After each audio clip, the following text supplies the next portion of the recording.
Morning dear students. आज अपने previous class में जो एडिटोरियल किया था उसकी वोकैबुलरी करेंगे। तो आई थिंक आप लोगों ने इसको याद कर लिया होगा। तो यहाँ पे आज आपकी चेकिंग भी हो जाएगी साथ में कि वोकैबुलरी आपको कितनी याद है। जो एडिटोरियल अपनों ने रीड आउट किया था उसके अंदर अपने को कितनी वोकैब याद हुई थी, तो वो चेकिंग हो जाएगी। तो वो चेकिंग टाइप का, टेस्ट टाइप का ये आपका क्या है आज का सेशन रहेगा।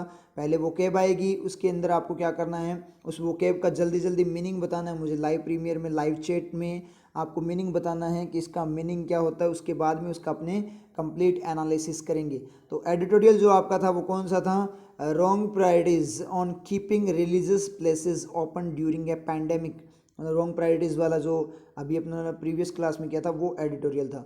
तो फर्स्ट वोकेब पे अपने चलते हैं। तो फर्स्ट वोकेब आपकी आती है एपिडेमियोलॉजिस्ट। जल्दी जल्दी मुझे इसका मीनिंग बताओ कि एपिडेमियोलॉजिस्ट क्या होता है। तो स्टार्ट करते हैं अब इसका कंप्लीट एनालिसिस। तो कंप्लीट एनालिसिस में जाते हैं। तो एपिडेमियोलॉजिस्ट का मीनिंग होता है महामारी विज्ञानी, रोग व्यापिकी विद। महामारी विद, विद का मतलब विद्वान होता है। तो रोग व्यापिकी मतलब, रोग व्यापिकी मतलब महामारी को ही बोलते हैं। विद विद्वान, महामारी विद्वान, महामारी विज्ञानी मतलब साइंटिस्ट जो क्या करता है, पैंडेमिक की रिसर्च करता है, उसके ट्रीटमेंट वगैरह को क्या करता है, उसका ट्रीटमेंट निकालता है, उसके बारे में रिसर्च करता है, उसको बोलते हैं एपिडेमियोलॉजिस्ट। मीनिंग की बात करें तो ए मेडिकल साइंटिस्ट, एक medical scientist who studies the transmission and control of epidemic diseases, मतलब उसके ट्रांसमिशन, संक्रमण और उसके कंट्रोल को क्या करता है, स्टडी करता है। सिनोनिम देखने की कोई ज़रूरत है नहीं, क्योंकि ये किसी पर्सन को बोलते हैं एपिडेमियोलॉजिस्ट, मतलब वैज्ञानिक को बोलते हैं। आप बोल सकते हो मेडिकल साइंटिस्ट, इसका सिनोनिम बोल सकते हो। एंटोनिम क्या होगा सर? एंटोनिम, एंटोनिम होता है क्या? मेडिकल साइंटिस्ट है कोई पर्सन, उसका कोई एंटोनिम होगा क्या? एंटोनिम तो वो उस मीनिंग का होता है कोई, कि कोई चीज़ हो उसके अपोजिट हो। जो साइंटिस्ट है वो तो साइंटिस्ट है, साइंटिस्ट का अपोजिट क्या होगा? कोई अपोजिट नहीं होगा। इसलिए सिनोनिम और एंटोनिम वाला मैंने क्या किया है, ब्लैंक रखा है। सिनोनिम आपको चेक करना हो तो आप इसको बोल सकते हो मेडिकल साइंटिस्ट, इसका सिनोनिम हो सकता है। ठीक है, साइंटिस्ट भी हो सकता है, पैंडेमिक साइंटिस्ट भी इसका नाम ले सकते हो आप। वो नेम है उसकी, मतलब सिनोनिम की फॉर्म में नहीं है, नेम की फॉर्म में बात करें तो नेम होंगे, इसलिए मैंने सिनोनिम एंटोनिम को यहाँ पे क्या किया है, ब्लैंक फॉर्म में रखा है। यूजेस यहाँ पे देखें, कैबेट इज एन ऑथर। कैबेट क्या, एक ऑथर है, एक लेखक है। एंड कैंसर एपिडेमियोलॉजिस्ट, और क्या है, कैंसर एपिडेमियोलॉजिस्ट मतलब उसका रिसर्च करने वाला है कैंसर पे। At the air Albert Einstein college of medicine, कहाँ पे, Albert Einstein college of medicine है, वहाँ पे कैबेट क्या एक ऑथर भी है, और कैंसर का जो रिसर्च करने, कैंसर पे शोध करने वाला भी है, कैंसर का साइंटिस्ट भी है। एडिटोरियल में जो आपका आया था वो आया था आपका one epidemiologist were recently polled, जब वो क्या रिसेंटली पोल किए गए थे जब। तो ये पूरी बात नहीं है यहाँ पे, पूरी बात के लिए आपको एडिटोरियल में ही जाना पड़ेगा। अब यहाँ पे बोलेंगे सर ये तो पर्सन है, वर पोल्ड कैसे होगा? ये तो डायरेक्ट होना चाहिए था ना, पोल्ड, उन्होंने पोल किया तो वो तो क्या करते हैं, मत देते हैं। वर पोल्ड, खुद मत कैसे हुए, वो उन पे मत कैसे अप्लाई हुआ, वो पैसिव एलिमेंट उसके कैसे वर पोल्ड का। तो ये चीज़ अगर आपको चेक करनी है तो आप क्या करना, एडिटोरियल में चले जाना, वहाँ पे एपिडेमियोलॉजिस्ट को क्या किया, हाईलाइट किया गया है। वहाँ पे मैंने कंप्लीटली इसका पूरी कंप्लीट एनालिसिस करवा के इसका एक्सप्लेनेशन किया है। तो वहाँ पे चेक कर लेना कि ये सेंटेंस कैसे वर्क कर रहा है, सेंटेंस की वर्किंग देखनी है। तो पिक्चर में देखें तो यहाँ पे कुछ साइंटिस्ट आपको दिखाई दे रहे होंगे। तो ऊपर लिखा हुआ है imagine if they had listen to scientist.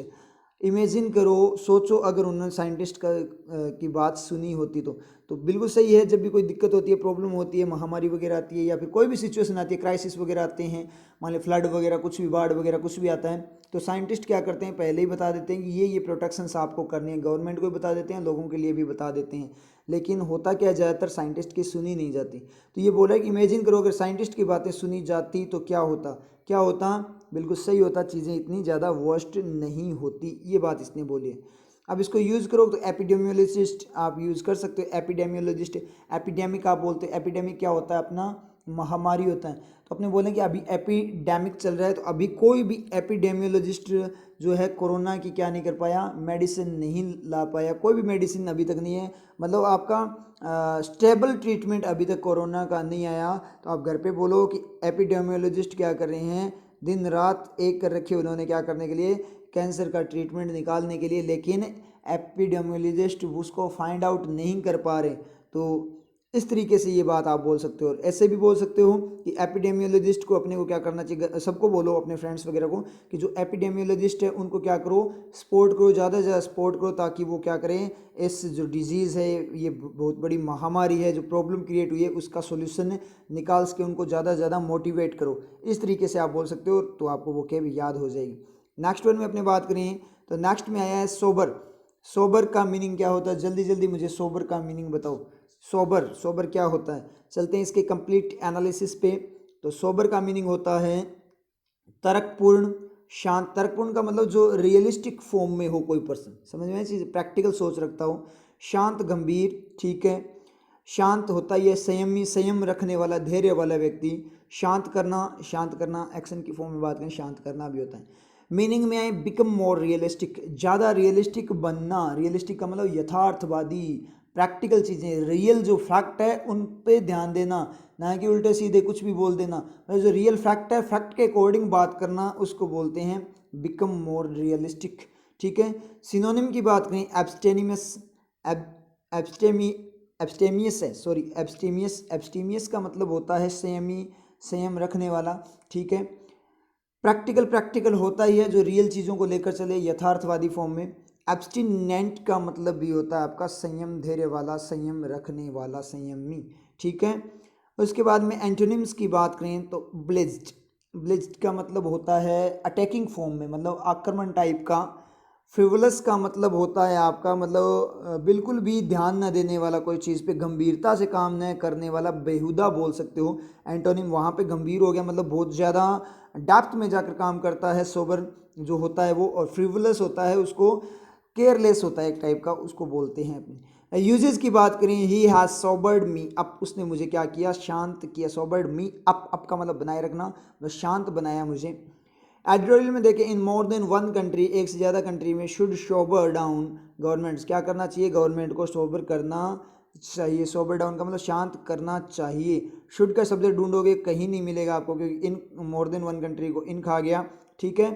तो शुड का सब्जेक्ट आपको मिलेगा एडिटोरियल में जाकर मिलेगा आपको, सोबर वहाँ पे हाईलाइट किया हुआ, वहाँ पे आपको मिल जाएगा। अब यहाँ पे जो क्योट दिया गया है यहाँ पे पिक्चर में, वो देखते हैं। आई चूज सोबर, मैं चूज़ किया, मैंने किसको चूज़ किया, मैंने चूज़ करता हूँ या चूज़ किया मैंने सोबर। सोबर का मतलब संयम को चूज़ किया। समझदारी, सोबर का मतलब समझदारी भी होता है। समझदारी को तर्कपूर्ण, रियलिस्टिक फॉर्म में प्रैक्टिकल चीज़ों को चूज़ किया। Because I wanted a better life, क्यों, क्योंकि मैं क्या चाहता था, एक बेटर लाइफ चाहता था।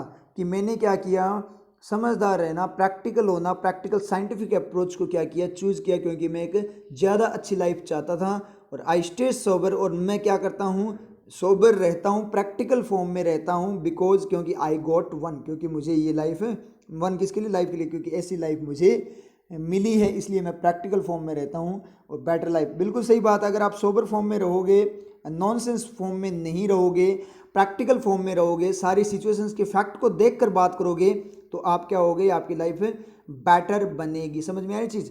बहुत सारे लोग होते हैं वो अपने थॉट्स खुद से ही बनाते रहते हैं, रियलिटी को देखते नहीं हैं, खुद की फॉर्म में खुद से क्रिएट कर देते हैं चीज़ों को। और बहुत सारे लोग होते हैं, किसी ने कुछ बोला कुछ और, वो उसका मीनिंग कुछ और ही निकाल लेते हैं, पूरी बात को ढंग से सुनते भी नहीं है, समझते भी नहीं है। तो ऐसे जो नॉनसेंस लोग होते हैं, उनसे क्या करो, ज़्यादा से ज़्यादा बचने की कोशिश करो, कि उनका तो लाइफ में कुछ होना ही नहीं है, अपने को भी साथ में ले डूबेंगे। तो ऐसे लोगों को क्या करो, इग्नोर किया करो। समझ में आई चीज़। तो मतलब क्या हुआ, मान लीजिए बहुत सारे लोग होते हैं, वो क्या करते हैं, आपने कुछ बात बोली है, जैसे अपना केस भी मान सकते हैं, अपने वीडियो वाला जो अपने हुआ था उसमें भी एक आध कमेंट आए थे ऐसे। तो अपनों ने तो कोई बात कुछ बोली है, अपने तो फैक्ट की फॉर्म में दोनों बातों को साथ में रख रहे हैं, अपने कुछ ही बोल रहे हैं, उस बंदे के ढाई चावल अलग से चल रहे हैं। समझ में आई चीज़। वो पता नहीं क्या ही गुणगान किए जा रहे हैं, अपने कुछ ही बोल रहे हैं, और वो उसका मीनिंग निकाल के पता नहीं कुछ ही बोल रहे हैं। सबसे मेन चीज़, मुझे तो यही प्रॉब्लम, मुझे तो समझ में नहीं आया कि इसको बोलूँ क्या, ये बोलना क्या चाहता है। कि वहाँ वीडियो के अंदर कुछ ही बोला गया था और ये बंदा कुछ और ही बोला जा रहा है। तो क्या करो, ऐसे लोगों से क्या करो, दूरी बनाए रखो। इनको जवाब देना कंपलसरी नहीं होता। क्या करो, इन लोगों की थॉट्स जो है ना उनसे बचकर रहो। मैंने वो जवाब क्यों दिया था, ताकि मैंने ये सोचा कि कहीं स्टूडेंट्स के ऊपर इसका इफेक्ट ना हो जाए, कहीं वो ये चीज़ माइंड में लेकर नेगेटिव फॉर्म में ना चले जाएं कि सर सेल्फिश हैं, तो इस तरीके से ना चले जाएं नेगेटिव फॉर्म में। इसलिए मैंने सिर्फ आपको ये बोला था, सोचो सेल्फिश, कोई दिक्कत वाली बात नहीं है। मैंने आपको रियलिटी बता दी है, आगे आपकी मर्जी है। मैंने सिर्फ और सिर्फ ये इसलिए बताया था ताकि आप अपनी प्रिपरेशन छोड़ मत दो, क्योंकि कुछ भी हो सकता है, कुछ भी कर सकती है गवर्नमेंट, कुछ नहीं कह सकते। जैसे टाइम चेंज होगा उसके साथ में कुछ भी मॉडल आ सकता है, कोई भी नई चीज़ें आ सकती हैं। तो मैंने तो हर सिचुएशन में आपको अलर्ट रहने के लिए बोला है, आगे आप लोगों की मर्जी है, समझ आए चीज़। इसलिए ऐसे लोग, नॉनसेंस लोगों की बातों में आकर कहीं खुद की लाइफ बर्बाद मत कर लेना। जो फैक्ट है, रियलिटी, उस पर ध्यान दो। मुझ पर भी ध्यान मत दो, चाहे कोई दिक्कत नहीं है, मैं बोल रहा हूँ उस पर भी ध्यान मत दो चाहे, लेकिन जो रियलिटी और फैक्ट है उसको समझना सीखो, प्रैक्टिकल वे में जीना सीखो, तभी आप सक्सेस होगे। और ऐसे लोगों को क्या करो, इग्नोर किया करो सक्सेस होने के लिए, तभी आप सक्सेस हो पाओगे। समझ में आई चीज़। तो यहाँ पे अपने यहाँ पे बात करें तो ये बात इसने यहाँ पे बोली। अब सोबर का यूज़ करेंगे तो आप अपने ऊपर यूज़ कर लो कि क्या है। अब जैसे मान लीजिए वो कमेंट आया था, उसके कमेंट में लिख दो कि भाई सोबर बन थोड़ा, ठीक है। हो सकता है उसको पता भी हो या वो सर्च कर, ना पता होगा तो क्या होगा, वो सर्च करेगा तो आपके तो याद हो जाए कमेंट आपने किए हैं, और उसके बाद में वो बंदा क्या है वो सर्च करेगा तो उसके भी याद हो जाएगा। मतलब उसने चलो काम तो नॉनसेंस किया होगा, लेकिन कोई दिक्कत नहीं है, लेकिन अपनों ने तो उसका भला कर दिया ना, अपनों ने उसे एक मीनिंग याद करवा दिया। इस तरीके से यूज़ किया करो। कोई भी उल्टी सीधी बात करे, कोई घर पे रिलेटिव वगैरह कोई भी कहीं पे भी बात हो, तो आप क्या बोला करो कि यार सोबर बन जाओ, सोबर बनने की कोशिश करो, ऐसे काम मत करो। सोबर बनना है वो मत बनो, समझ गए चीज़। सोबर बन जाओ लेकिन वो मत बनो, समझ रहे हो ना आप किस चीज़ को। सोबर बनना है, वो नहीं बनना। इस तरीके से बोल देना, याद हो जाएगा। उसके साथ में सिनोनिम आप बोल दो, एब्सटीमियस बनो, एब्सटिनेंट बनो। वो बोले सोबर क्या होता है, क्या सोबर का मतलब, सोबर क्या बने, ठीक है। उल्टा मत सुन जाए उनको, नहीं तो है ना सोबर आपको बना देगा वहाँ पे, समझ में आ रही है चीज़। तो उनको बोलो कि सोबर बनो, एब्सटीमियस बनो, एब्सटिनेंट बनो। इस तरीके से आपकी क्या हो जाएगी, याद हो जाएगी। ब्लिज्ड फॉर्म में कभी मत आओ, मतलब गुस्से टाइप की अटैकिंग फॉर्म में। फ्रिवलस काम कभी मत करो, फ्रिवलस पर्सन कभी मत बनो। इस तरीके से आप बोलोगे तो ये आपकी याद हो जाएगी। बार बार आपको ये चीज़ें बोलनी है, उनके भी याद हो जाएगी। आगे अपने चले, नेक्स्ट वो क्या बात है आपकी कन्फाइन। कन्फाइन का मीनिंग जल्दी जल्दी बता दो मुझे, कन्फाइन का मीनिंग क्या होता है। ठीक है, फिर चलते हैं इसके कंप्लीट एनालिसिस पे। तो स्टार्ट करते हैं। कन्फाइन का मीनिंग होता है बंद करना, सीमित करना या रखना। जेल में डालना भी इसका मीनिंग होता है। जेल में डालना भी कन्फाइन का मीनिंग होता है। बंद करना ये भी सही है आपका, सीमित करना या रखना, सीमित लिमिटेड फॉर्म में रखना। मीनिंग आया प्लेस लिमिट्स ऑन। प्लेस का मतलब रखना, जारी करना, लागू करना। प्लेस लिमिट्स ऑन, किसी पर लिमिट लगाना, ठीक है। सिनोनिम की बात करें, रेस्ट्रिक्ट करना, ठीक है, प्रतिबंधित कर देना, बिल्कुल सही है। इम्प्रिजन का मतलब होता है जेल में डालना। एनक्लोज का मतलब क्या है, बंद करना। ये सारे इसके सिनोनिम है। एंटोनिम रिलीज करना तो, और फ्री करना, ये आपके एंटोनिम हो जाएंगे। वहाँ पे आप लिमिटेड कर रहे हो या फिर जेल में डाल रहे हो, यहाँ फ्री कर रहे हो, मुक्त कर रहे हो। एज यूजेस यहाँ पे देखें, एजुकेशन देयर फॉर, इस प्रकार वॉज कन्फाइंड, वो कन्फाइंड थी एक्सक्लूसिवली, मतलब बहुत ज़्यादा वे में अपने बात करें पूरी तरह से, to these high caste. High caste का मतलब उच्च वर्ग थे, उनकी तरफ क्या थी, कन्फाइंड। पुराने टाइम की बात कर रहा है कि इस प्रकार जो एजुकेशन थी वो सिर्फ उन तक ही लिमिटेड थी, जो हाई लेवल के लोग थे उन तक ही एजुकेशन लिमिटेड थी, पुअर लोगों को एजुकेशन नहीं मिलती थी। एडिटोरियल में बात करें, gatherings in confined spaces go against. Gatherings का मतलब जो भीड़ भाड़ है, ठीक है, भीड़ होना, इकट्ठा होना लोगों का, वो क्या होगी, इन कन्फाइंड स्पेसेस, मतलब वो जगह, कौन से जगह, जो लिमिटेड जगह हैं वहाँ पे गो अगेंस्ट, अगेंस्ट चली गई, किसी के खिलाफ चली गई। किसके खिलाफ चली गई, वो आपको एडिटोरियल में मिल जाएगा, वहाँ सेंटेंस मिल जाएगा। वहाँ पे कन्फाइंड को क्या किया गया है, हाईलाइट किया गया, आपको सेंटेंस मिल जाएगा, वीडियो में वहाँ पे गो थ्रू कर लेना। अब यहाँ पे अपने देखें क्योट लिखा हुआ है यहाँ पे, यू आर ओनली कन्फाइंड, आप केवल कन्फाइंड हो, लिमिटेड हो, बाय द वॉल्स, उन दीवारों के द्वारा, यू बिल्ड योर सेल्फ, जो आप खुद से बनाते हो। बिल्कुल शानदार वाली बात बोली है कि आप केवल उन दीवारों के द्वारा क्या हो, कन्फाइंड हो, लिमिटेड हो, किसके द्वारा, जो दीवार आपने खुद से बनाई हुई है। मतलब क्या हुआ, अपने कोई भी बात करें, जब अपने बोलते हैं सोसाइटी की फॉर्म में भी बात करें कि कोई पर्सन लिमिटेड होता है, क्योंकि कई सोसाइटीज़ में अपने बात करें, विलेजेस की बात करें तो वहाँ पे इतनी ज़्यादा फ्रीडम फॉर्म में नहीं होता, मतलब आप अपनी मन का काम नहीं कर सकते, मतलब मन का काम बुरे काम का नहीं बोल रहा मैं, अच्छे काम के लिए अच्छा काम भी नहीं कर सकते, अपनी लाइफ खुद से नहीं जी सकते, सोसाइटी के अकॉर्डिंग चलना होता है। तो वो सोसाइटी किसने क्रिएट की है? अपनों ने क्रिएट की है। तो वो जो दीवार है उसी के कारण आप लिमिटेड हो, खुद की दीवार से लिमिटेड हो, कोई दूसरा आपको लिमिटेड नहीं कर सकता क्योंकि वो आपने बनाई है। और सेम का सेम अप्लाई होता है आपके माइंड पे ये अप्लाई होता है कि आप रूल्स वगैरह रटते हो इंग्लिश में। तो इंग्लिश की बात करें तो इंग्लिश में अगर आप लिमिटेड हो, आपके मार्क्स नहीं बनते, तो उसका रीज़न क्या है? आप खुद हो क्या करते हुए, आपने खुद से ये दीवार बनाई हुई, अपने माइंड को क्या किया गया है, अपने नैरो बना रखा है, आप सोचते ही नहीं हो कॉन्सेप्ट फॉर्म में, क्योंकि आप सिर्फ और सिर्फ रूल्स रट लेते हो। ठीक है, स्ट्रक्चर वगैरह जो आपकी टेंस की है वो रट लेते हो, रूल्स वगैरह रट लेते हो। उससे क्या प्रॉब्लम होती है आप लोगों को? उससे सबसे बड़ी प्रॉब्लम यही होती है कि आप कन्फाइंड हो जाते हो इस सब्जेक्ट के अंदर, आपको कुछ मार्क्स वगैरह नहीं बनते। उसका रीज़न क्या है कि आपने खुद के माइंड को क्या किया है? लिमिटेड बनाया हुआ है। और ये चीज़ होती है। एक और केस होता है, किसी में बात करें, जैसे मान लीजिए माइंड, आपने अपनी सोच को क्या किया हुआ है? लिमिटेड किया हुआ है। तो इससे क्या है? आप एडवांस वे में चीज़ों को सोच नहीं पाते। समझ में आया चीज़? इसलिए आप एडवांस वे में क्या नहीं कर पाते? चीज़ों को सोच नहीं पाते। क्यों? क्योंकि आपने अपने माइंड को लिमिटेड कर रखा है, आप उससे हाई लेवल पे सोचते हैं, फैक्ट वगैरह को आप सोचते ही नहीं हो, इसलिए आपका माइंड क्या है? लिमिटेड फॉर्म में। आपकी थिंकिंग क्या है? छोटी सोच बन के रह जाती है अगर आप कन्फाइन कर लेते हो। और ये रीज़न है, सिलेक्शन ना होने का भी ये रीज़न हो सकता है क्या, कि अपने सोचते हैं कि कट ऑफ क्लियर हो जाए। जो भी कैटेगरी वाला पर्सन है, ये जो रिजर्वेशन है इसको मैं बहुत गलत मानता हूँ, बिल्कुल गलत चीज़ है, क्योंकि एजुकेशन में कभी रिजर्वेशन नहीं होना चाहिए। एजुकेशन माइंड के ऊपर डिपेंड करती है। जॉब माइंड के अकॉर्डिंग, जिस बंदे की जितनी औकात है, जिस बंदे जितना डिजर्व करता है उसके अकॉर्डिंग उसे जॉब मिलनी चाहिए। तो रिजर्वेशन तो बहुत गलत है।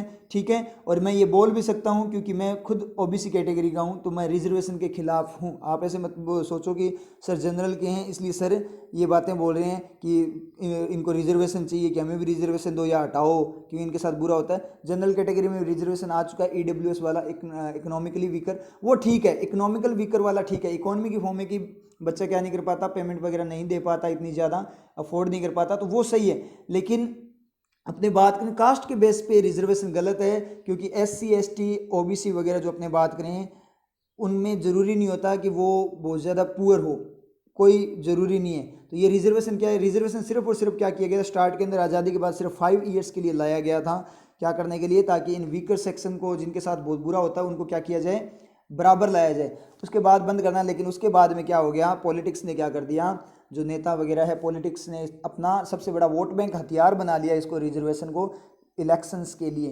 तो ये सारा काम पॉलिटिक्स ही करती है खराब। समझ में चीज़? इसलिए आपने माइंड को क्या कर लिया? लिमिटेड कर दिया। यहाँ पे बात करें कि मैं तो SC का हूँ, मेरी कट ऑफ तो कम जाएगी, मुझे तो कट ऑफ मार्क्स लेकर आने हैं। ये OBC वाला, OBC की वजह से जनरल के बराबरी जाती है। ठीक है, तो OBC वाले ने सोच लिया इस तरीके से, SC ST वाले ने सोच लिया, मतलब आप और जनरल वाले ने भी सोच लिया कि पिछले साल क्या हुई थी, कट ऑफ इतनी गई थी, तो मुझे इतने क्वेश्चन अटेम्प्ट करने, इतने मार्क्स लेकर आने। आपने माइंड में सेट कर लिया, जैसे मान लिया 100 में से पिछली बार 65 गई थी PO की कट ऑफ, मान लो।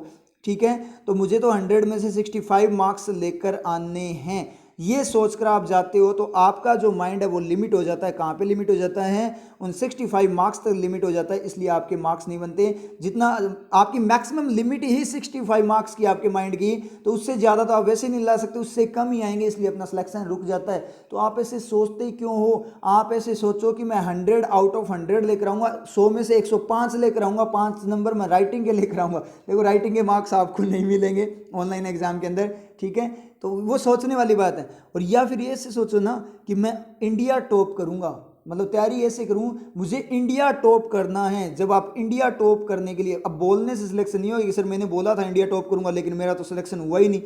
सर अब मैंने तो ये सब बोला था आपके कहने पे कि मैं इंडिया टॉप करूं, बार बार बोला खुद को कि मैं इंडिया टॉप करूंगा, और सर इंडिया टॉप तो दूर की बात है, मेरा तो सिलेक्शन ही नहीं हुआ। क्यों नहीं हुआ? क्योंकि बोलने से सिलेक्शन नहीं होगा, इंडिया टॉप करने का अगर जज्बा है ना अंदर, और ये बात आती है, तो इंडिया टॉप करने जैसी तैयारी भी आपकी होनी चाहिए। तो माइंड में आए कि मैं क्या करूंगा, इंडिया टॉप करूंगा, मुझे ऐसी तैयारी करनी है, तो आपका सिलेक्शन कोई नहीं रोक सकता। और आपका माइंड क्या हो जाएगा? फुल क्या हो जाएगा? वास्ट फॉर्म में ओपन हो जाएगा। और माइंड का लेवल क्या होगा? बहुत हाई लेवल होगा। आप बस ये बोल दो कि एग्जाम में मेरा एक भी नंबर नहीं कटना चाहिए, इस तरीके की प्रिपरेशन मेरी होनी चाहिए, तो आपका माइंड क्या हो जाएगा? फुल आउट ऑफ फुल हो जाएगा ना, 100% पे आ जाएगा, फिर सिलेक्शन कौन रोक सकता है आपका? कोई नहीं रोक सकता। तो इस तरीके से आपको माइंड को कन्फाइन नहीं करना, समझ में आई चीज़? तो कन्फाइन तो आई थिंक आपके क्लियर हो गया। वो कन्फाइन का मतलब लिमिटेड फॉर्म में कि अब तक मैंने क्या किया था, तैयारी ऐसे की थी तो माइंड को मैंने क्या किया, डेवलप नहीं होने दिया, अपने माइंड को कट ऑफ पे लेकर चलता था, इसलिए मैं कन्फाइंड था। लेकिन अब मैं कन्फाइंड नहीं रहूँगा, अब मैं कट ऑफ पे नहीं चलूँगा, अब मैं 100 आउट ऑफ 100 मार्क्स लाने की कोशिश करूँगा। माइंड की जो कन्फाइनमेंट है उसको ख़त्म करूँगा। इस तरीके से करोगे आपके याद हो जाएगा।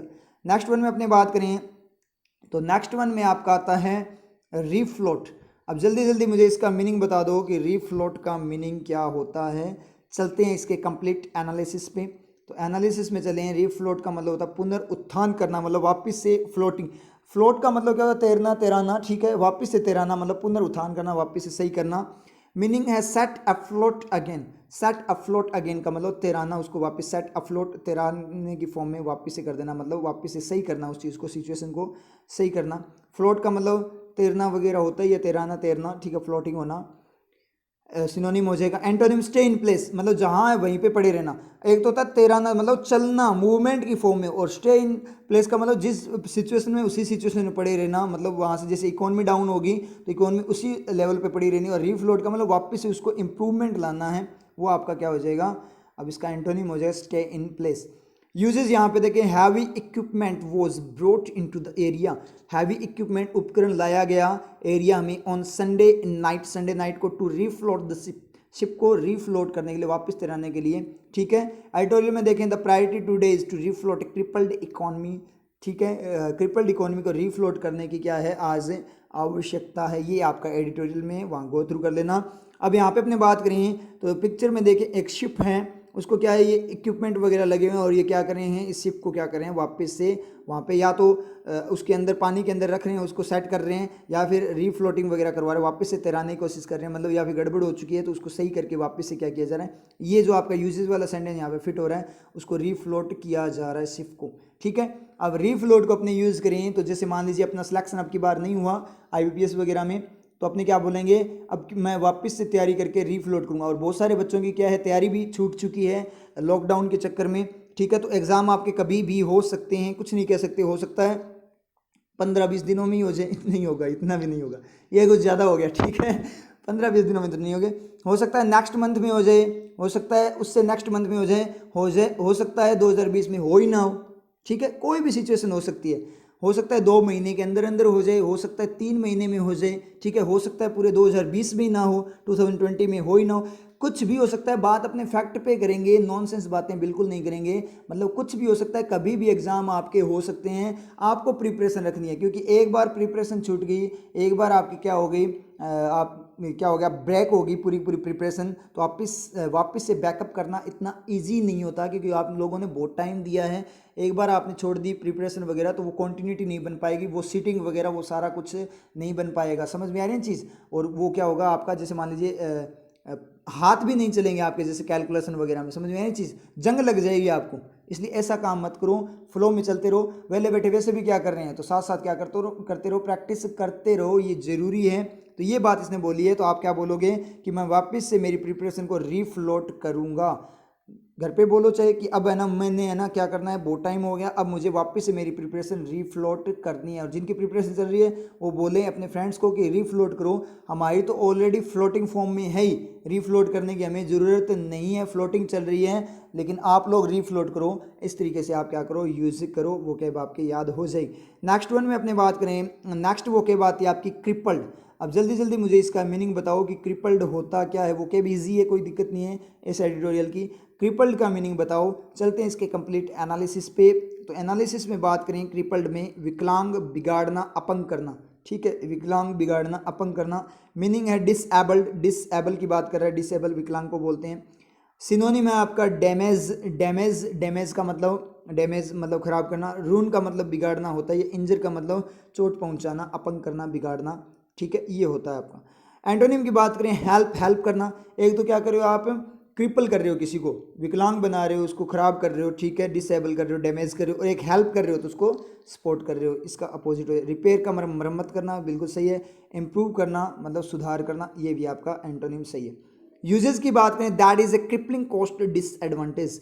कॉस्ट डिसएडवांटेज का मतलब मूल्य की हानि है। क्रिपलिंग का मतलब पंगु बनाने वाली, इसका मतलब क्या है, क्रिपल कर देने वाली, खराब कर देने वाली कॉस्ट की हानि हुई है, मूल्य हानि हुई है। एडिटोरियल में बात करें, the priority today is to refloat a crippled economy. जो पिछले वाला जो एडिटोरियल में था सेम, दोनों एक साथ यहाँ रिफ्लोट और क्रिपल्ड, वहाँ पे आप चेक कर लेना।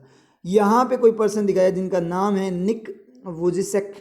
निक वुजिसेक एक शानदार पर्सन है, ठीक है, एक बहुत बड़े मोटिवेटर हैं, बुक्स वगैरह भी लिखी हुई है। तो इनका कोई क्योट है, इनका लिखी हुई, उनकी कोई बोली हुई बात है क्या, आई वॉज नेवर क्रिपल्ड, मैं कभी क्रिपल नहीं हुआ, अनटिल आई लॉस्ट होप, जब तक मैंने उम्मीद नहीं हारी। मतलब बहुत शानदार बात बोली है उन्होंने कि मैं कभी भी क्रिपल नहीं हुआ। इनके क्या है, हाथ और पैर दोनों ही नहीं है, ना तो हाथ है इनके और ना ही पैर हैं, ठीक है। फिर भी एक शानदार वाली पर्सनैलिटी है ये, ठीक है।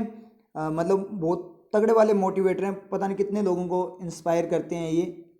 बड़ी बड़ी यूनिवर्सिटीज़, बड़े बड़े ऑर्गेनाइजेशन में क्या करने जाते हैं, ये मोटिवेशन स्पीच देने जाते हैं। और बहुत सारी बुक्स भी इन्होंने लिखी हुई है, शानदार वाली बुक्स लिखी हुई है। तो बहुत लोगों को इन्फ्लुएंस किया इन्होंने, ठीक है, समझ में आया जी, बहुत लोगों को प्रेरणा दी है और बहुत बड़ी प्रेरणा है ये खुद ही। मतलब पूरी तरह से क्या है, क्रिपल्ड हैं ये, ठीक है, ना हाथ है ना पैर हैं, फिर भी शानदार वाले पर्सन है। तो इनकी बात जो है, उन्होंने क्या बात बोली है कि जब तक उम्मीद ना हारे ना, तब तक आप क्रिपल्ड नहीं होते। चाहे आपकी बॉडी फिजिकल वे में आप क्रिपल हो जाओगे, लेकिन मेंटल वे में आप क्रिपल नहीं हो, आपका माइंड बहुत शानदार वाला जीनियस माइंड है, तो आप कभी भी क्रिपल नहीं होगे। जब तक आप उम्मीद जिस बंदे ने हार दी, हार गया वो। यहाँ पे बात करें अपने जैसे एग्जाम में अपने बात करें, अभी आप पे अप्लाई होता है, बहुत सारे बच्चों पे अप्लाई होता है कि जो ये सोचते हैं कि सर हमारा सिलेक्शन तो यार हमारा कुछ नहीं होने वाला, हमारी किस्मत ही नहीं है, हमारी तो बिल्कुल भी किस्मत नहीं है, हमारा तो कुछ नहीं होना। तो एक चीज़ अब यहाँ से सोचना आप लोग, अगर आपने उम्मीद हार दी तो आप फिजिकल वे में पूरे कंप्लीट हो, फिर भी आप क्या होगे, क्रिपल होगे। जब आपकी उम्मीद ही चली गई तो आप क्रिपल, अपंग बन गए एक टाइप से।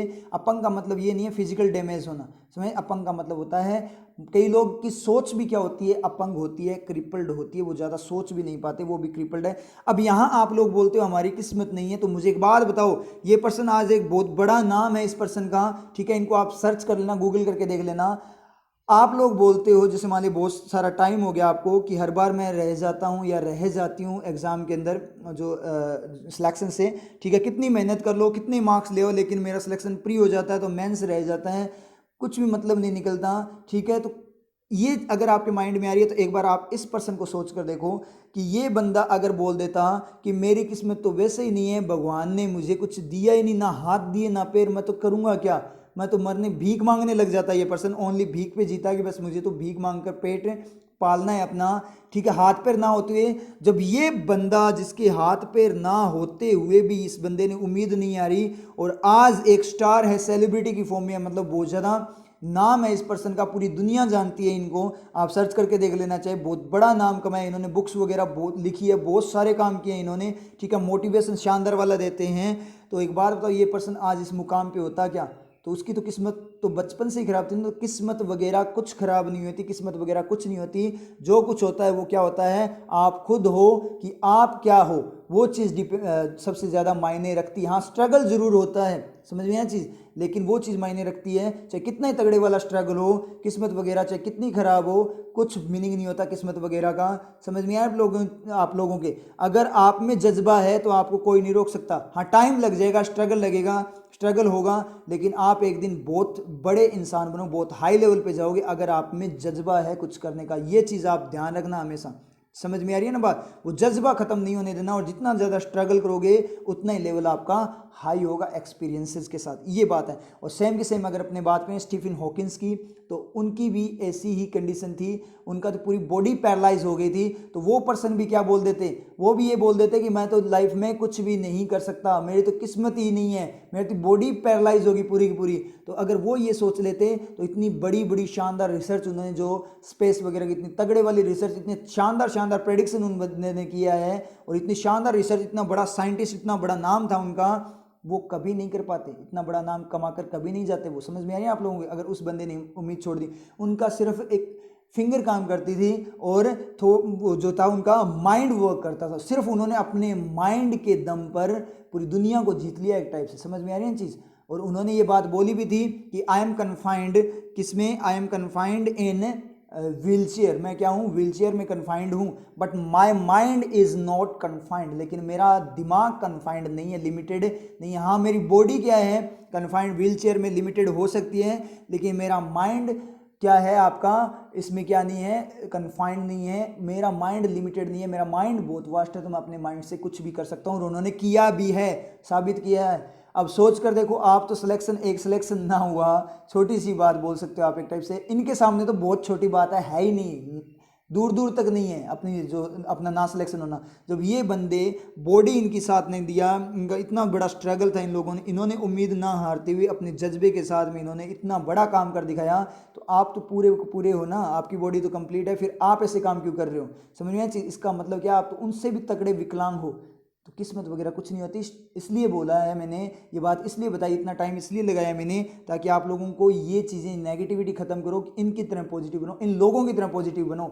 मतलब बॉडी पूरी उनका साथ ना देने के बाद भी पॉजिटिव है, भीख मांग सकते थे। आज अगर वो उनका माइंड, उम्मीद ना होती उनके अंदर, ठीक है, पॉजिटिविटी ना होती, तो वो क्या होते, कहीं रोड पे आपको दिखाई देते और उनका कुछ कोई नहीं जानता उनको, रोड पे ही खत्म हो जाते, ना नाम होता ना कुछ अचीवमेंट होता। जो इन्होंने अचीवमेंट किया वो पॉजिटिविटी और खुद की जज्बे के साथ किया, तो वो जज्बा लाना ज़रूरी है, आपको कोई भी नहीं रोक सकता, और ये जज्बा लाना इतनी ईजी बात नहीं होती, इसलिए इस पर वर्क करो।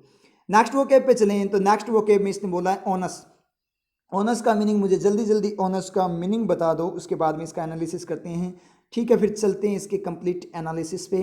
तो ऑनस का मीनिंग होता है दायित्व, कर्तव्य, जिम्मेदारी, मतलब ड्यूटी वगैरह को बताता है। मीनिंग है ऑनरस और डिफिकल्ट कंसर्न, एक विषय के साथ डिफिकल्ट या ऑनरस का मतलब जिम्मेदाराना, जिम्मेदारी वाला आपका क्या है, कंसर्न। सिनोनिम्स की बात करें, रेस्पॉन्सिबिलिटी दायित्व होता है, ड्यूटी ड्यूटी होता है, कर्तव्य, बर्डन बर्डन का मतलब बर्डन होना, दायित्व, जिम्मेदारी वगैरह को ही बोलता है, किसी चीज़ की रिस्पॉन्सिबिलिटी को। एंटोनिम में केयरलेसनेस, लापरवाही होता है, मतलब जिम्मेदारी ना लेने वाला। यूजेस की बात करें, इफ़ यू से दैट, अगर आप कहते हो that the onus is on someone to do something, किसी पर्सन पे ओनस, जिम्मेदारी है कुछ करने के लिए, इसका मतलब क्या होता है, यू मीन, तो आपका मतलब होता है इट इज़ देयर ड्यूटी और रेस्पॉन्सिबिलिटी टू डू इट, उनकी रेस्पॉन्सिबिलिटी या ड्यूटी है इसे करने की। अगर आप कहते हो कि किसी पर्सन पर किसी चीज़ को करने की जिम्मेदारी है, इसका मतलब क्या है, आपका मतलब होता है कि उनकी ड्यूटी होती है इसे, उस चीज़ को करने की। एडिटोरियल में देखें, the onus of remaining safe on people, the onus of remaining safe on people, मतलब सेफ रहने का ओनस, जिम्मेदारी है लोगों पर। तो कंप्लीट सेंटेंस के लिए आपको एडिटोरियल को गो थ्रू करना पड़ेगा, वहाँ पे आपको हाईलाइटेड ओनस मिल जाएगा, वो वाली लाइन आपको पढ़नी है। उसके बाद में यहाँ पे देखें, पिक्चर में एक क्योट फिर आया हुआ है, ए ब्राइट फ्यूचर बैकन्स, बैकन का मतलब होता है इशारा करना, एक ब्राइट, अच्छा, तगड़े वाला जो फ्यूचर है वो इशारा करता है। नेल्सन मंडेला जी का है ये, आपका नेल्सन मंडेला जी हैं, उनका जो उनका क्या है ये क्योट है, उन्होंने क्या बोला है वो देख लेते हैं अपने। ए ब्राइट फ्यूचर बैकन्स, एक ब्राइट फ्यूचर है वो क्या करता है, इशारा करता है। द ओनस इज ओनस, जो ओनस है वो ऑन अस।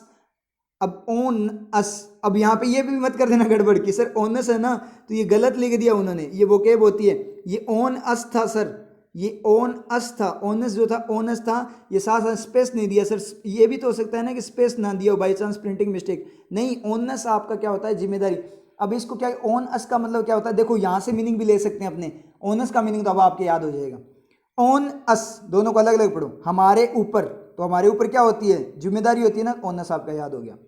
ऑन अस, हमारे ऊपर, कोई चीज़ हमारे ऊपर, हमारे ऊपर क्या होती है, जिम्मेदारी होती है, इकट्ठा बोल दिया तो क्या, ऑनस मतलब जिम्मेदारी, ऑन अस हमारे ऊपर, ऑनस जिम्मेदारी, हमारे ऊपर क्या होती है, जिम्मेदारी, याद हो गया। ए ब्राइट फ्यूचर बैकन्स, इशारा करता है। The ons is on us, जो ऑनस है वो किस पे है, हम पर है, जिम्मेदारी हम पर है। थ्रू हार्डवर्क के द्वारा, ऑनेस्टी ईमानदारी के द्वारा, एंड इंटीग्रिटी का मतलब अखंडता, एकता के द्वारा। To reach for the stars, stars के लिए पहुंचने, मतलब तारों तक पहुंचने के लिए, स्टार्स तक पहुंचने के लिए, उन स्टार्स के लिए पहुंचने के मतलब कुछ कर गुजरने के लिए, नाम कमाने के लिए, इस दुनिया में अपना नाम डेवलप करने के लिए, क्या है, ब्राइट फ्यूचर जो इशारा करता है वो क्या है, वो सब अपने ऊपर है, क्या करते हुए, हार्ड वर्क, मेहनत करते हुए, ईमानदारी रखते हुए और एकता, एक साथ मिलकर चलते हुए, तभी ब्राइट फ्यूचर आपको रहेगा। इंटीग्रिटी खुद के अंदर भी हो सकती है, खुद को क्या करा, एक साथ रखना। एक साथ रखना मतलब माइंड में बहुत सारी सोच आती है, नेगेटिव पॉजिटिव अलग अलग टाइप की सोच, कभी कि ये करूं या ना करूं, इस तरीके से बहुत सारी सोच आती है। तो खुद को भी क्या करना, इंटीग्रिटी के फॉर्म में एक रास्ते पे, एक गोल पर आपको क्या करना है, खुद को फोकस्ड फॉर्म में रखते हुए चलना है, तभी आपको ब्राइट फ्यूचर अचीव होगा। ये बात नेल्सन मंडेला जी की है। तो ऑनस आपके समझ में आ गया, ऑनस। अब आप बोल दिया करो इन चीज़ों को कि मेरे ऊपर क्या क्या ऑनस है। मदर, मम्मी आप पे क्या क्या ऑनस है, ठीक है, पापा आप पे क्या क्या ऑनस है, इस तरीके से आप भाई वगैरह उनको कि तेरी क्या ऑनस है, उस तरीके से आप याद कर सकते हो इसको, ठीक है। ऑन अस, वो तो याद करने का मेथड फिक्स हो ही गया। ऑन अस, हमारे ऊपर, ठीक है, क्या होती है, जिम्मेदारी, साथ में बोलते हैं जिम्मेदारी, ऑन अस, हमारे ऊपर, ऑनस, ठीक है। नेक्स्ट वोकेब में चलें तो नेक्स्ट वोकेब में उसने बोला एग्रीवेट। एग्रीवेट, एग्रीवेट का मीनिंग जल्दी जल्दी बताओ मुझे, एग्रीवेट का मीनिंग क्या होता है, एग्रीवेट का मीनिंग जल्दी जल्दी बताओ। नेक्स्ट में अपने चलें तो नेक्स्ट में एग्रीवेट में उसने बोला है, एग्रीवेट का मीनिंग होता है गंभीर बनाना, बदतर कर देना, बदतर। बदतर का मतलब खराब करना, एक बदतर आती है खेत के अंदर, ठीक है, वो बदतर नहीं है, बदतर कर देना मतलब खराब कर देना। भड़काना, ठीक है, उत्तेजित करना, किसी को उत्तेजित करना। ये देखो, ये लगा पड़ा है ना, खींच खींच के दे रहा है, ये सिर पे, अपने सर पे, मतलब पोल के सर मार रहा है ना, खींच खींच के। तो ये भी बहुत सारे बहुत सारे लोगों के साथ, स्टूडेंट्स के साथ, बहुत सारे लोगों के साथ होता है। जब गुस्सा आता है तो क्या करते हैं अपने, ऐसे कौन करता है भाई, ऐसे कौन कौन करता है, बता देना मुझे लाइव चैट के अंदर कि ऐसे कौन कौन करता है जिसको गुस्सा आता है। तो ऐसे मत किया करो, फूट जाएगा कभी सर, ठीक है। तो यहाँ पे अपने बात का मीनिंग में एक्सेस, एक्सेस पैरेट, एक्सेस पैरेट का मतलब क्या होता है, भड़काना, उत्तेजित करना। इरिटेट का मतलब क्या होता है, इरिटेट करना, परेशान करना, ठीक है, भड़काना। सिनोनिम्स की बात करें, प्रोवोक, भड़काना, एनॉय का मतलब परेशान करना, वर्सन का मतलब खराब करना। एंटोनिम्स की बात करें, प्लीज, प्लीज का मतलब क्या होता है, किसी को खुश करना। डिलाइट का मतलब आनंद देना, खुश करना। एलिविएट का मतलब कम करना, एलिविएट का मतलब कम करना। एलिवेट का मतलब क्या होता है आपका, एलिविएट का मतलब होता है, एलिवेट होता है एक ELE वाला, वो आपका बढ़ाना होता है, किसी चीज़ को ऊपर उठाना होता है। और एलिविएट जो ये होता है आपका, क्या होता है, ये होता है आपका कम करना। यहाँ पे कंफ्यूज मत होना। यूजेस की बात करें, ओवर यूजिंग सम प्रोडक्ट्स, कुछ प्रोडक्ट्स की जो ओवर यूजिंग मतलब हद से ज़्यादा यूज़ करना।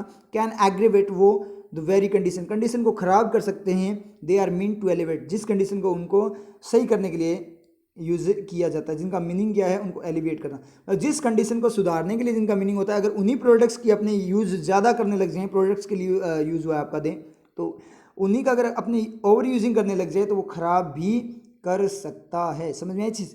एडिटोरियल में देखें, millions of such citizens now face aggravated, aggravated type की कोई चीज़ है, सिचुएशन वगैरह होगी, उसको फेस करते हैं। इसके लिए आप कंप्लीट सेंटेंस के लिए आपको एडिटोरियल में गो थ्रू करना पड़ेगा। पिक्चर में यहाँ पे देखें तो ये क्या है, क्या है भाई, ये लोमड़ी है क्या, ठीक है। तो ये क्या कर रही है, फोक्स हो सकता है ना, ये आपकी फोक्स है। तो ये क्या कर रही है, खींच खींच के सर को दे रही है, किस पे, पोल पे, मतलब बहुत ज़्यादा टेंशन में, हाँ हो सकता है बहुत ज़्यादा टेंशन में हो, भड़की हुई हो, उत्तेजित हो, ठीक है, किसी के साथ लड़ाई हो गई हो, जैसे आप लोगों की हो जाती है, ठीक है। तो लड़ाई हो जाती है तो वो क्या कर रही है, पोल के खुद के सर को मार रही है, खुद का सर भिड़ा रही है वहाँ पे। क्यों, क्यों कर रही है ऐसा, क्योंकि जो जिसके साथ लड़ाई हुई है उसको पीटने की तो इसकी औकात नहीं है, समझ नहीं आ रही चीज़। तो इसलिए ये ऐसा कर रही है, क्योंकि उसको तो पीट नहीं सकती, तो पोल को पीटी जा रही है और खुद का सर फोड़ रही है। तो ऐसा काम आप मत करना, ये भी एक स्टंट है, इसको आप वहाँ पे घर पे मत दोहराना, नहीं तो सर फट जाएगा, समझ नहीं आ रही चीज़।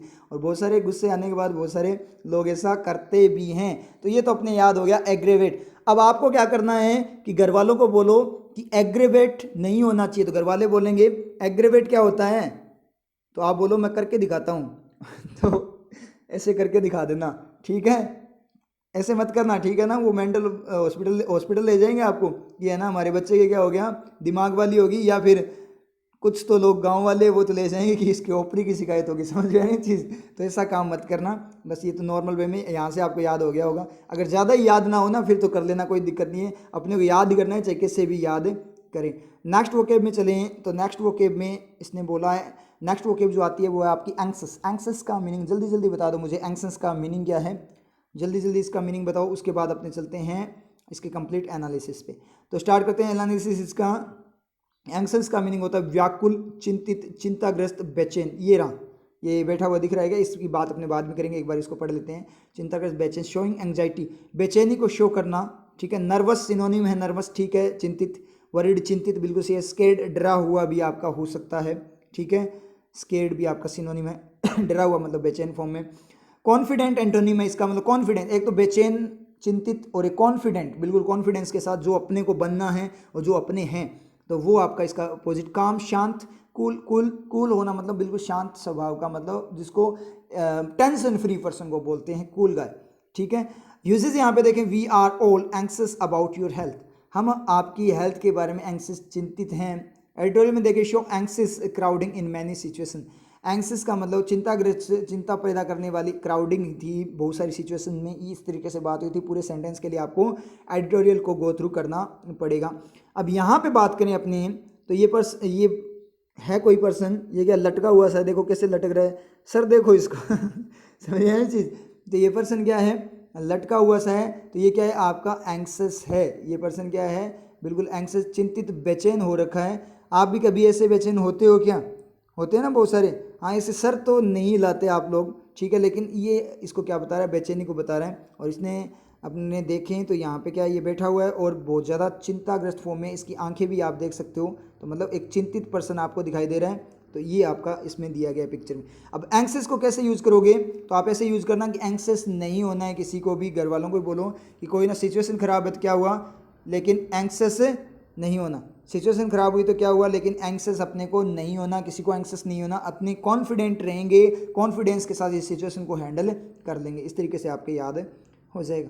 नेक्स्ट वन में अपने बात करें, नेक्स्ट वन में आपकी ईडियम आ जाती है, कहावत मुहावरे जिनको बोलते हैं। Put the cart before the horse, put the cart before the horse, इसका मीनिंग बता दो। Put the cart before the horse, जल्दी मीनिंग बताओ। चलते हैं अब इसके एनालिसिस पे। तो एनालिसिस में अपने बात करें, put the cart before the horse, घोड़े के सामने, कार्ट मतलब गाड़ी, घोड़ा गाड़ी है, तो उस गाड़ी को घोड़े के सामने रखना, समझ में आई चीज़। तो मतलब वस्तुओं को उल्टे सीधे क्रम में रखना, वस्तुओं को क्या करना, उल्टे सीधे क्रम में रखना, इसका मीनिंग होता है। मतलब हिंदी में अपने बात करें, मीनिंग इसका क्या है, रिवर्स द प्रॉपर ऑर्डर, जो प्रॉपर सही ऑर्डर है उसको रिवर्स कर देना, मतलब चेंज कर देना। सिनोनिम्स की बात करें, रिवर्स ऑर्डर, अपोजिट ऑर्डर, और एंटोनिम की बात करें, प्रॉपर सही ऑर्डर आपका एंटोनिम हो जाएगा। यूजेज यहाँ पे देखें, our old idea of revolution, क्रांति का हमारा जो पुराना विचारधारा है, विचार है। Put the cart before the horse, उसने क्या कर दिया, कार्ट को हॉर्स के बिफोर पुट कर दिया, मतलब उसने सारी चीज़ें उल्टी बना दी, मतलब वो आइडिया ही क्या था, एक उल्टा आइडिया था, इसलिए उसने गड़बड़ कर दी। और इसको अपने हिंदी में वैसे बोलें तो, अगर कहावत की फॉर्म में बोलें तो उल्टी गंगा बहाना बोलते हैं इसको। हिंदी की कहावत जो होती है, उल्टी गंगा बहाना।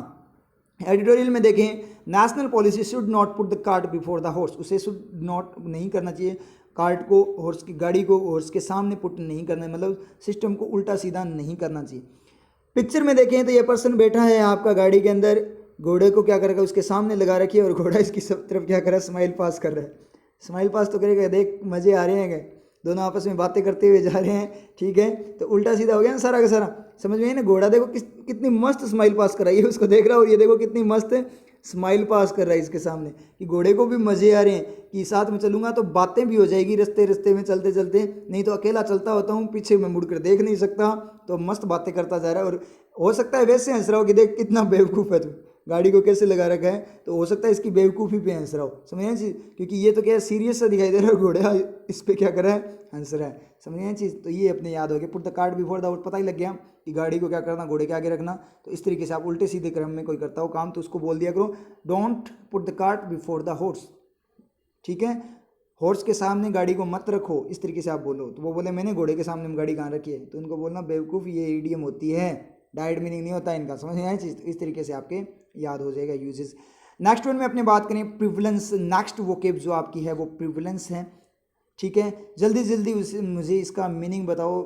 ये आपकी लास्ट वोकेब भी है इस एडिटोरियल की, जो अपनों ने आज इस क्लास में वोकेब की क्लास में लिए, तो जल्दी जल्दी इसका मीनिंग बताओ। चलते हैं इसके कंप्लीट एनालिसिस पे। प्रिवलेंस का मतलब होता है प्रचार प्रसार, पहले प्रसार फिर प्रचार, प्रचार प्रसार, फैलाव, प्रधानता, प्रचलन, प्रधानता होना किसी चीज़ की, प्रचलन होना, ठीक है, उसको ये बताता है। प्रिविलेंस का मीनिंग ये होता है प्रचार, फैलाव किसी चीज़ का, प्रचार होना, प्रसार होना, फैलना किसी चीज़ का, प्रधानता होना, प्रचलन होना, उसको बताता है आपका प्रिविलेंस। मीनिंग यहाँ पे देखें, सुपीरियरिटी इन नंबर्स और अमाउंट। सुपीरियरिटी का मतलब अधिकता वगैरह, मतलब बहुत ज़्यादा हाई लेवल पे प्रधानता किसकी, नंबर्स में या फिर अमाउंट मात्रा में, उसको ये मीनिंग हो गया प्रिवलेंस। सिनोनिम पॉपुलैरिटी बिल्कुल सही है, प्रचलन होना किसी चीज़ का मतलब पॉपुलर है वो चीज़। फ्रीक्वेंसी का मतलब क्या होता है, फैलना किस चीज़ की, फ्रीक्वेंसी क्या, बहुत हाई लेवल पे चलना किस चीज़ का, फैलाव को बताता है। एंटोनिम रेयरली मतलब मुश्किल से, बहुत कम होना, कोई चीज़ बहुत कम रेयर फॉर्म में होना उसको बोलते हैं एंटोनिम। एक तो प्रचार प्रसार बहुत ज़्यादा फैला हुआ है, एक बहुत ज़्यादा कम है, तो उसका एंटोनिम हो जाएगा। यूजेज में देखें, the prevalence of human sacrifice, जो प्रिवलेंस प्रचलन है किसका, प्रचलन जो ह्यूमन सैक्रिफाइस का मतलब इंसान की बलि का, ड्यूरिंग वैदिक टाइम्स, वैदिक काल के दौरान, सीम्स दिखाई देता है to be doubtful, doubtful form में होना, मतलब उस पर शक होता है, संदेहास्पद दिखाई देता है क्या आपका वैदिक काल के दौरान इंसान की बलि देने का जो प्रचलन था उसको बता रहा है। एडिटोरियल में बात करें, to assess the prevalence of infection, assess का मतलब मूल्यांकन करना किसका, प्रिविलेंस ऑफ इन्फेक्शन के प्रचलन का। अगर मैं इस पे बात करूं प्रिविलेंस ऑफ ह्यूमन सेक्रीफाइस का, तो ये अजीब सा दिखाई देता है कि पुराने टाइम में इंसान की बलि दी जाती थी। आप सोच कर देखो कितना ऑकवर्ड सा फील हो रहा है ना। और अब लोग क्या करते हैं, बहुत सारे लोग क्या करते हैं, बलि देते हैं इसकी जानवरों की, किसके नाम पे, देवी देवताओं के नाम पे, कि देवी देवताओं को क्या होता है, बलि मांगते हैं। समझ में आ रही चीज़, तो वो बहुत गलत चीज़ है। कोई भी भगवान, देवी देवता यानी भगवान, कोई भी कभी किसी जानवर की बलि नहीं मांगते, ठीक है। और जो बलि मांगते हैं फिर वो भगवान होते ही नहीं है। समझ में आ रही चीज़, उनके लिए सब बराबर है, जानवर हो इंसान हो सब बराबर है, ठीक है, ऐसा कुछ भी नहीं होता। समझ में चीज़, ये गलत चीज़ें हैं जो बलि देना। अब आप यहाँ से एक बार सोच कर देखो कि पुराने टाइम में इंसान की बलि दी जाती थी रियल के अंदर अपने देखें तो, जैसे फैक्ट की फॉर्म में अपने ग्रंथों वगैरह में देखें, मतलब जो अपनी चीज़ें देखें, पुरानी चीज़ें उठाकर देखें, तो बोलते हैं कि पहले इंसानों की बलि, देखा तो अपनों ने नहीं है, लेकिन बलि दी जाती है ऐसा बोला जाता है। अब आप सोच कर देखो कि जानवरों की जो बंदा बलि दे रहा है वो सोच कर देखे कि अगर तेरी खुद की बलि दी जाए तो तुझे कैसा लगेगा क्या, बलि दी जाएगी तो खत्म हो जाएगा। सोच कर देख, एक बार सोच कर देख उस चीज़ को कि तेरी खुद की बलि दी जाए तो तुझे कैसा फील हो, तेरे साथ क्या हो, तुझे कैसा लगे। तो सेम का सेम उस बेचारे जानवर को, बेजुबान जानवर को लगता है, सेम का सेम पैन उसे होता है, सेम का सेम डर उसके अंदर होता है, सारा कुछ सेम का सेम होता है, क्योंकि वो भी एक जान है। समझ में आई चीज़, तो इसलिए एक बार उसकी जगह रख कर देख, गारंटी है तो कभी भी बलि उसकी नहीं दे पाएगा। तो ये चीज़ करनी है, तो ये गलत चीज़ है, इसको रोकना ज़रूरी है। अब पुराने टाइम में बलि इंसान की दी जाती थी, मान लो नंबर आता था, क्यों दी जाती थी, क्यों दी जाती है कि राजा महाराजा का टाइम था, वहाँ पे उनकी चलती थी। अब गवर्नमेंट अपनी बोल दे कि हम तो है ना बलि देंगे, तो आप लोग क्या कर लो। जैसे चाइना के अंदर क्या किया गया था, एक बार गोली वगैरह मार दी जाती है ना उनको, ठीक है, जैसे पॉपुलेशन कंट्रोल के लिए किया गया था इस तरीके से कि ज़्यादा बच्चे हुए तो वहाँ पे जब मोनार्की आ जाती है कहीं पे, नॉर्थ कोरिया की बात करें तो वो मारेगा तो मार सकता है वो किसी को भी। उसने अपने जो आर्मी का मेन पर्सन था उसको भी उसने मार दिया, जब उसने नाम बोल दिया कि ऐसा नहीं हो सकता तो उसको भी उसने मार दिया था।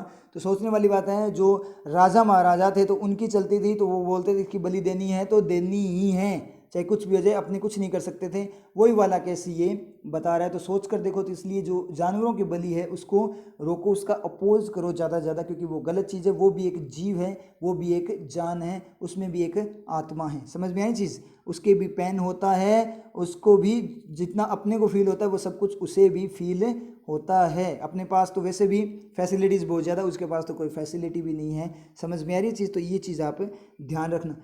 अब अपने यहाँ पे बोलें, रॉबर्ट कोलियर का कोई क्योट है, उसको पढ़ें, the greater the prevalence of positive thoughts, मतलब जितना ज़्यादा आपका क्या होगा प्रिविलेंस पर्सन पॉजिटिव थॉट्स का, पॉजिटिव थिंकिंग का, the more likely you are to receive a positive outcome, ज़्यादा चांसेस होंगे आपके क्या करने के, पॉजिटिव आउटकम, पॉजिटिव रिजल्ट को क्या करने के, रिसीव करने के। बिल्कुल शानदार वाली बात बोली है कि जितनी अच्छी आपकी सोच होगी, जितनी अच्छी आप लोगों की सोच होगी, उतना ही अच्छा आपको क्या मिलेगा, रिजल्ट मिलेगा। समझ में आई, पॉजिटिव थिंकिंग होगी, पॉजिटिव सोच होगी तो पॉजिटिव रिजल्ट, और नेगेटिव थिंकिंग होगी तो नेगेटिव रिजल्ट। अगर अपने बात करें अपने एजुकेशन के मामले में, अपने एग्ज़ाम के मामले में, तो वहाँ भी ये अप्लाई होती है बहुत अच्छे से। अगर आपकी पॉजिटिव थिंकिंग है तो एग्ज़ाम आपका पॉजिटिव वे में जाएगा, पॉजिटिव थॉट्स होगी तो पॉजिटिव वे में जाएगा और आपका सिलेक्शन होगा। नेगेटिव थॉट है तो नेगेटिव वे में जाएगा तो आपका सिलेक्शन के चांसेस कम हो जाते हैं, पॉजिटिव के साथ बढ़ जाते हैं। समझना चीज़। और सेम का सेम अपने बिहेवियर पे अप्लाई होता है कि अगर अपने पॉजिटिव थिंकिंग हर टाइम पॉजिटिव रहेंगे तो अपने चारों तरफ जो एनवायरनमेंट होगा वो भी पॉजिटिव होगा और कभी टेंशन नहीं होगी, मज़े ही मज़े होंगे, मस्त रहोगे आप, खुश रहोगे हर टाइम। तो कैसी भी सिचुएशन हो जाए, आपके साथ कोई प्रॉब्लम भी हो जाए तो भी आपको हंसी आएगी। हर टाइम आप हंसते रहोगे, अंदर से खुश रहोगे। किसके कारण रहोगे? उसके कारण रहोगे। किसके कारण? जो आपकी पॉजिटिव थिंकिंग है उसके कारण आप क्या रहोगे? पॉजिटिव रहोगे हमेशा। उस प्रिविलेंस के कारण, आप पॉजिटिव थॉट्स के कारण क्या रहोगे? हमेशा पॉजिटिव रहोगे। तो आपको एनवायरनमेंट जो क्रिएट करना है वो कैसा क्रिएट करना है?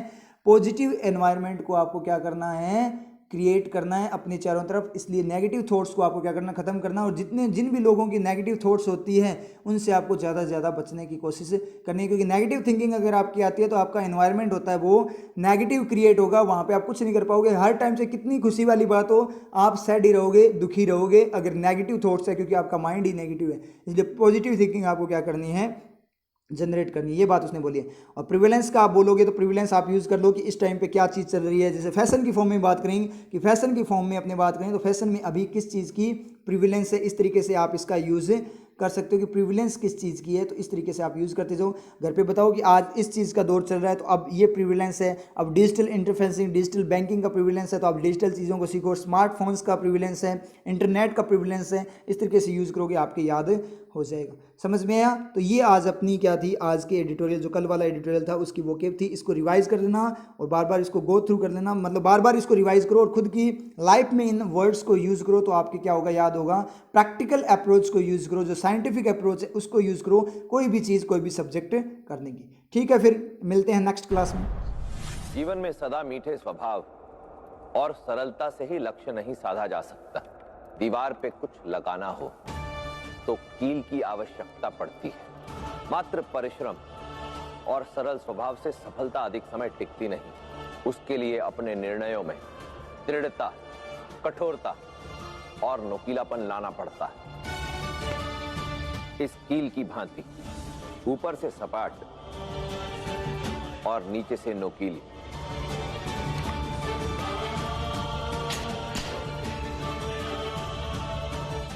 परामर्श लेते समय सरल रहो, परंतु उसे कार्य रूप देते समय नुकीले और दृढ़। नीतियां मेरी, नियति आप।